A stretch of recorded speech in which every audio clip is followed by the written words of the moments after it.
طارق مسعود کے لیے پیغام ہے کہ بعد آ جاؤ، ہم وہ بیانیاں دیں گے پھر تمہیں ہضم نہیں ہوگا.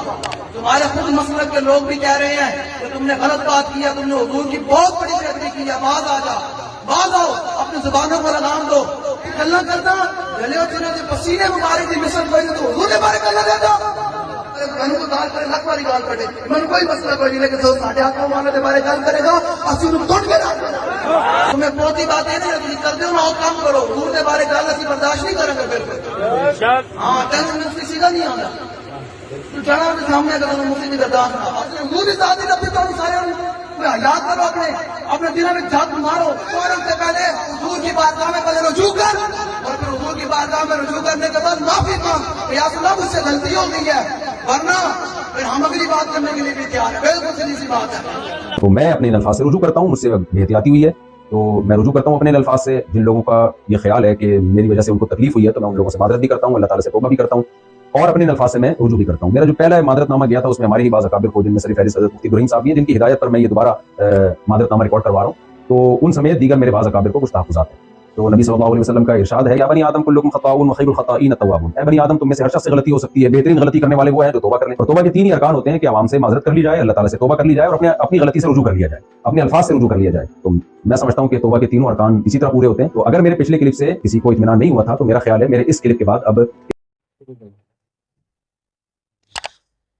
بسم اللہ الرحمن الرحیم. السلام علیکم ورحمۃ اللہ وبرکاتہ. لسنر، دونوں کلپ آپ نے ملاحظہ کیے. اب حضرت مفتی صاحب نے 2 مرتبہ یوٹیوب پہ معذرت نامہ ریکارڈ کروا دیا ہے.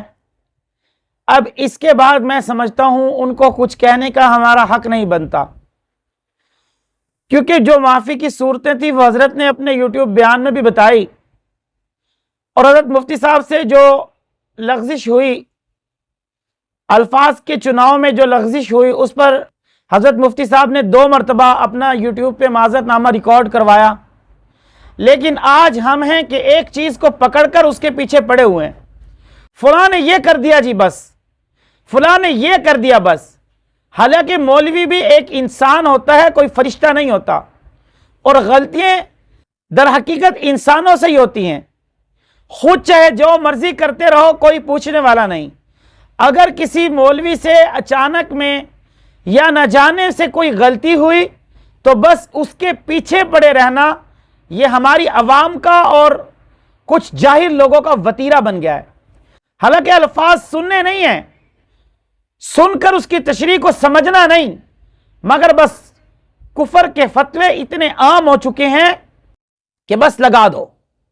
وہ مولوی فلاں مولوی جہنمی ہے جی، اس نے یہ کر دیا. حالانکہ میں نے عرض کیا حضرت مفتی صاحب نے 2 مرتبہ ریکارڈ کروایا ہے، اور پھر جو معافی کا طریقہ حضرت نے وہ بھی بتایا ہے. لیکن آج یہ جو لوگ ان کو دھمکیاں دے رہے ہیں کہ ہم اور طریقہ بھی استعمال کر سکتے ہیں، تو میری ان سے مؤدبانہ گزارش ہے، پہلے اپنے مولویوں کو دیکھو کہ کتنی بڑی بڑی گستاخی کر کر آج تک یوٹیوب پہ معذرت نامہ ریکارڈ نہیں کروایا. اور ریکارڈ کیا کروائیں گے؟ وہ اپنے آپ کو سچا سمجھتے ہیں، حالانکہ کتنی بڑی گستاخی وہ کرتے ہیں. اگر یوٹیوب آپ اٹھا کر ویڈیوز ان کی دیکھو تو تمہیں سمجھ میں آئے گی، مگر ان کو بولنے والا تو کوئی نہیں ہے. کیوں؟ ان کی گستاخی نہیں لگتی. بہرحال اب چھوڑ دینا چاہیے، کیونکہ قرآن کریم میں جو ہے اللہ رب العزت نے ارشاد فرمایا انما یخشی اللہ من عبادہ العلماء، کہ میرے بندوں میں سے سب سے زیادہ ڈرنے والے علماء ہی ہیں. اور روایت میں آتا ہے العلماء ورثۃ الانبیاء، علماء جو ہیں وہ انبیاء کے وارث ہیں. تو اگر ظاہراً بشر تقاضے کے تحت اگر انسان سے یا علماء سے کوئی غلطی ہو جاتی ہے تو اگر وہ معافی مانگ لے تو اللہ اس کو معاف کرنے والا ہے، کیونکہ غفور الرحیم ہے. مگر ہم ہیں کہ بس ایک بات کے پیچھے پڑے ہوئے ہیں، بات جب تک دور نہ جائے ہم لوگوں کو سکون نہیں آتا. بہرحال حضرت مفتی صاحب کو کچھ کہنا مناسب نہیں بنتا، کیونکہ حضرت مفتی صاحب نے معافی نامے ریکارڈ کروائے ہیں، مگر آج ہم وہی الفاظ کے ساتھ کوئی جناب مفتی صاحب کو قتل کی دھمکیاں دے رہا ہے، کوئی مفتی صاحب کو برے الفاظ کہہ رہا ہے. حالانکہ ایسا نہیں کرنا چاہیے.